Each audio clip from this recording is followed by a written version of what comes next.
नमस्कार दोस्तों, 26 जुलाई 2023 को अमेरिकी कांग्रेस की मीटिंग चल रही है। सब कुछ पहले की तरह ही है, लेकिन बस इस मीटिंग में 3 अन्य लोगों को शामिल किया गया है। और इस मीटिंग में शामिल इन 3 अन्य लोगों में से 2 यूएस नेवी के और 1 अमेरिकी मिलिट्री के पूर्व अधिकारी हैं। और इस मीटिंग में अमेरिकी कांग्रेस इन 3 अधिकारियों से यूएफओज और उनके स्पेस क्राफ्ट के बारे में पूछताछ करता है। और जिसके बाद ये तीनों ही मिलिट्री अफसर्स यूएफओज और एलियंस के बारे में हैरान करने वाला खुलासा करते हैं। और जहाँ पर यूएस नेवी के रयान ग्रेव्स, डेविड फ्रेवर और अमेरिकी मिलिट्री के कॉम्बैट ऑफिसर और पेंटागन के इंटेलिजेंस अफसर डेविड ग्रस ने अपने बयान दिए। और ये तीनों अफसर अपने अपने बयान में कहते हैं कि इन तीनों का सामना एलियंस जहाजों से हो चुका है, लेकिन इनके बयान का ये वाला हिस्सा इनफ नहीं दिखता। लेकिन इनके बयान में कुछ है जो भयानक है, और इनके बयान का वो हिस्सा ये है कि इन तीनों ने इन रिकॉर्ड ये बातें इसी मीटिंग में कही ना कि उन्होंने एलियन आनों को देखा और उनका पीछा तक किया, उनके साथ उनका सामना भी हुआ। जिसके बाद रिप्रेजेंटेटिव जेरेड मॉस्कोविच ने कहा कि गैर इंसानी इंटेलिजेंस का पता किया जाना चाहिए। डेविड ग्रस ने कहा कि हमारे पास फोटो, सरकारी दस्तावेज और ऑडियो रिकॉर्डिंग्स भी हैं, जिसमें मेरे कई साथी शामिल थे। कि अमेरिका के पास एडवांस टेक स्पेस प्रोग्राम है जो छिप कर चला जा रहा है, और ये कांग्रेस की नजर से भी बाहर। और वो आगे इस मीटिंग में रिकॉर्ड्स कहते हैं कि एलियन साइट्स का पता सार्वजनिक तौर पर नहीं बता सकते। लेकिन इस मीटिंग का वो वाला हिस्सा और भी ज्यादा सनसनीखेज है, जब डेविड और उनके साथ मौजूद अन्य पूर्व सैनिकों ने कहा कि अमेरिकी सरकार एलियन और यूएफओज के बारे में जानकारियां छिपा रही है। एलियन जैसे दिखने वाले जीव मिले हैं, उनके अंग मिले हैं और गैर इंसानी चीजें भी मिली है। इस मीटिंग में आगे रयान ग्रेव्स कहते हैं कि साल 2015 से 17 के बीच उन्होंने लगातार बहुत सारी रहस्यमयी उड़न तस्तरियां देखी हैं। मतलब कि यूएफओज। रयान ग्रेव्स आगे कहते हैं कि उन्होंने देखा कि यूएफओज किस तरह से वर्जीनिया बीच के प्रतिबंधित जो है हवाई क्षेत्र के पास ही नजर आते। दरअसल ये वो इलाका है अमेरिका के अंदर जहाँ लोगों का जाना पूरी तरह से प्रतिबंधित और या मिलिट्री के लिहाज से बेहद ही सेंसिटिव जगह। ये है हाल की घटना जो अमेरिका के अंदर घटी और जो इन रिकॉर्ड्स दर्ज है और ऑफिशियली पब्लिक डोमेन में है। Number 2, the late show with James Corden में बराक ओबामा का बयान। दरअसल जब भी हम यूएफओज एलियन से जुड़ी कोई भी बात करते हैं ना, तो अमेरिका हमारे पहले नजर में आता है। ऐसे में अगर अमेरिका के राष्ट्रपति इस बारे में कुछ कहते हैं तो उस पे लोगों का ध्यान बहुत ज्यादा जाएगा, ये स्वाभाविक है। दरअसल 2008 में the late show with James Corden में बराक ओबामा को बतौर अतिथि बुलाया गया। यह शो अमेरिका में काफी पॉपुलर है और इसके दुनिया भर में फैंस। दरअसल यह एक टॉक शो है, मतलब कि पॉडकास्ट की तरह। मतलब कि अगर आसान भाषा में कहे ना तो आपने द कपिल शर्मा शो देखा ना, उसमें कैसे सेलिब्रिटीज को बुलाकर उनसे सवाल जवाब किए जाते हैं। हालांकि वह एक कॉमेडी शो है, लेकिन लगभग मान के चलो कि वैसे ही। जब इस शो में अमेरिका के पूर्व राष्ट्रपति बराक ओबामा से एलियंस और यूएफओज के बारे में पूछा गया, तब उन्होंने यूएफओज और एलियंस के बारे में बड़ी ही दिलचस्प बातें बताई। और तब उन्होंने कहा कि लोगों के बीच जो एलियंस को लेकर के है अलग अलग प्रकार की धारणा है, और इसी वजह से जब मैं साल 2008 में अमेरिका का राष्ट्रपति बना था तो मैं भी एलियंस के बारे में जानने को लेकर काफी ज्यादा उत्सुक, बिल्कुल किसी आम इंसान की तरह। और मैं जानना चाहता था कि क्या ऐसी कोई लैब सच में मौजूद है जहां उड़न तस्तरियों और एलियंस को रखा गया है। तब उन्होंने कहा कि ऐसी कोई लैब तो नहीं है, लेकिन एक बात जो सच है वो ये है ना कि ऐसी कई फुटेज और वीडियोज हैं जिनमें आसमान में रहस्यमयी चीजों को देखा जा सकता है। हालांकि तमाम कोशिशों के बाद में हम यह पता नहीं लगा पाए कि आखिर वो चीजें हैं क्या, और इसीलिए हमारा आपको ये समझाना काफी मुश्किल है कि आखिर वो मूव कैसे करते हैं और उनका प्रक्षेप वक्र कैसा। देखो दरअसल सच्चाई है ना कि हमने जो भी चीजें उड़ने वाली आज तक इंसानों ने धरती पर बनाई है ना,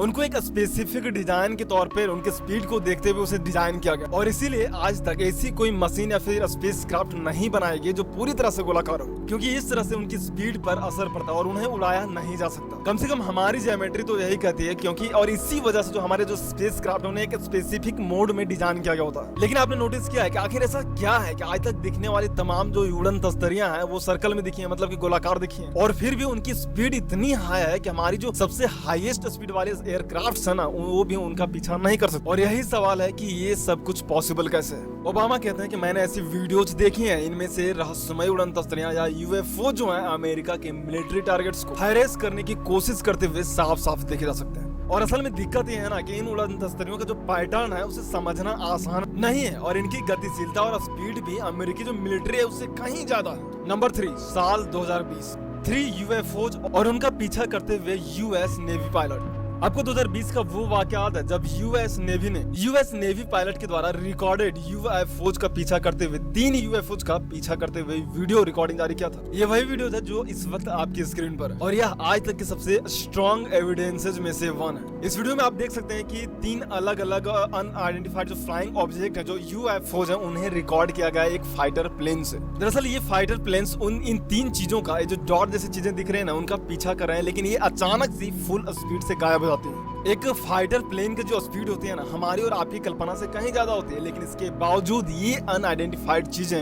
ह्यूमन टेक्नोलॉजी को धक्का बताते हुए अचानक से गायब हो जाती हैं। और तब इनकी स्पीड ने इन पायलट्स को भी काफी हैरान किया था, जिसके बाद ऐसी कई थ्योरीज आई और ऐसी कई बातें सामने आई जिसके बारे में कहा गया कि ये जो अनआइडेंटिफाइड चीजें हैं उनकी स्पीड हैरानजनक है और इसकी कल्पना हम अभी की टेक्नोलॉजी से नहीं कर सकते, क्योंकि इस वक्त की टेक्नोलॉजी इतनी उन्नत नहीं है और यह पूरी तरह से असंभव है।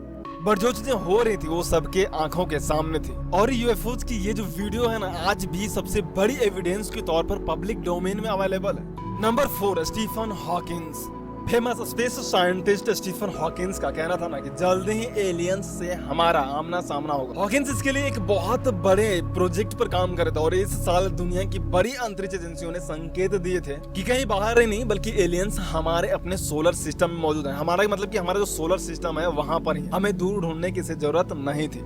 स्टीफन हॉकिंस का कहना था ना कि एलियंस हमारे पृथ्वी के आसपास हैं और वे हमारी हर गतिविधि पर नजर रख रहे हैं। Number 5, UFO organisation. दरअसल यह ऑर्गेनाइजेशन यूएफओ और एलियन पर रिसर्च करती है और इसने अकेले 12,500 ऐसी घटनाओं को रिकॉर्ड किया है जो यूएफओ और एलियन से जुड़े हो सकते हैं। और इतना ही नहीं, पेंटागन की टास्क फोर्स का भी कहना है ना कि 2004 से अभी तक उसने आसमान में 144 यूएफओ देखे और ये सारे आंकड़े बाय रिकॉर्ड्स हैं। Number 6, definition. दरअसल आमतौर पर आसमान में कोई भी उड़ती हुई उड़न तस्वीर के आकार वाले ऑब्जेक्ट्स को यूएफओज कहते हैं, जिन्हें हम आइडेंटिफाई नहीं कर सकते। यूएफओज मतलब कि अनआइडेंटिफाइड फ्लाइंग ऑब्जेक्ट, और इस तरह की घटनाओं को अनआइडेंटिफाइड एरियल फेनोमेना का। दरअसल ये वो घटना या फिर चीजें हैं जिन्हें हम पृथ्वी पर मौजूद किसी भी घटना या फिर चीज से रिलेट नहीं कर सकते, या फिर यूं कहें कि किसी भी चीज से रिलेट करके उसे आइडेंटिफाई नहीं कर सकते। दरअसल होता क्या है ना कि इस तरह की जो घटना या फिर चीजें होती हैं वो पृथ्वी पर मौजूद किसी भी चीज से मैच नहीं करती और इसलिए इन्हें अनआइडेंटिफाइड फ्लाइंग ऑब्जेक्ट या फिर अनआइडेंटिफाइड एरियल फिनोमिना कहते हैं।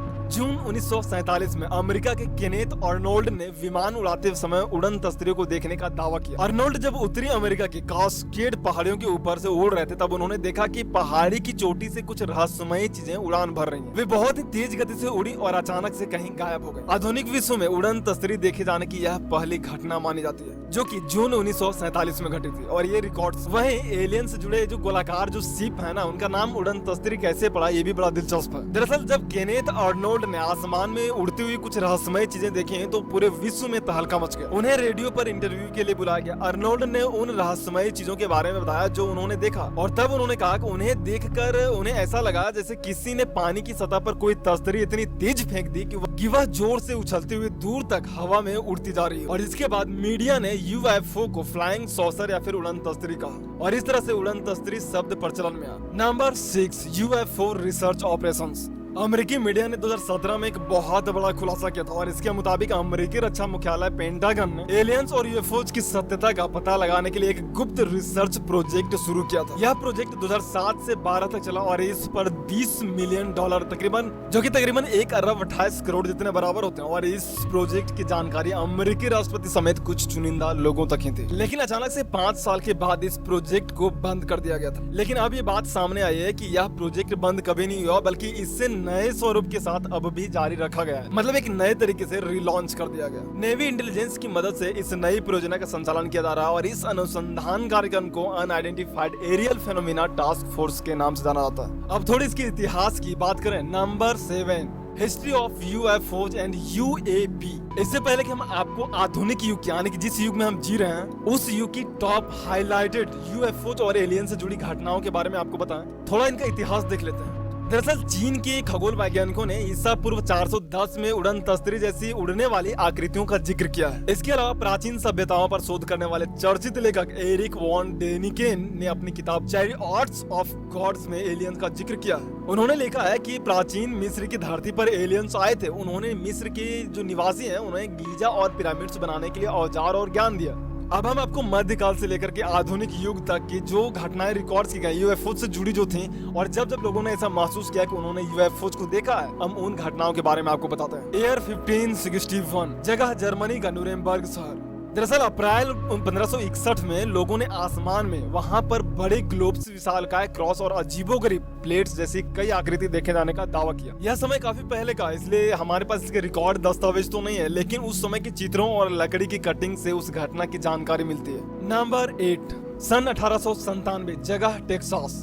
जिनको नहीं पता उनके लिए, जगह जो टेक्सास है वो अमेरिका का यानी कि यूएसए का एक स्टेट है। और 1897 में यहाँ पर लोगों ने सिगार के आकार की कोई बड़ी सी चीज देखी जो कथित तौर पर विंड मिल से जा टकराई थी। और तब इसके लिए टेक्सास हिस्टोरिकल कमीशन को एक संकेत मिला था, जिसमें इस बात का जिक्र किया गया था कि 1897 में यहाँ एक विमान दुर्घटनाग्रस्त हुआ, जिसके मलबे में से एक एलियन के शव को भी निकाला गया था, लेकिन तब उसे किसी अनजान जगह पर दफना दिया गया था, और इस बात की जानकारी आज तक किसी को नहीं है। नंबर 9, जगह अमेरिका का रूजवेल, 1947 का समय। दरअसल यूएफओज और एलियंस के पूरे इतिहास में यह घटना काफी पॉपुलर है, क्योंकि यह एक ऐसे पीरियड ऑफ टाइम से जिसकी रिकॉर्ड्स हमारे पास है। उस दौर में भारत आजाद हुआ था।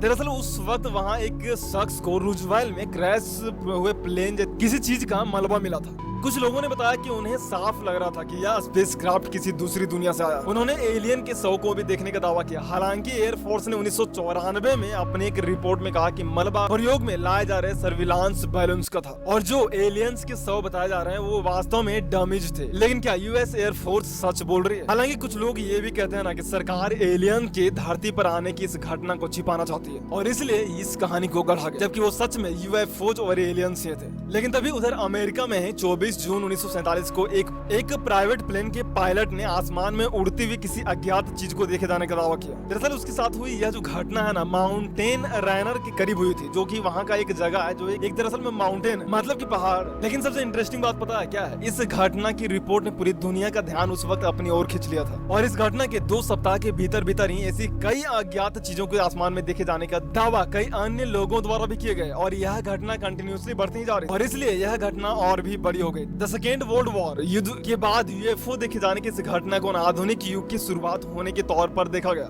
मतलब कि इन घटनाओं से लोगों ने ये माना कि चीजें बदल रही हैं और हम एक नए युग में प्रवेश कर रहे हैं।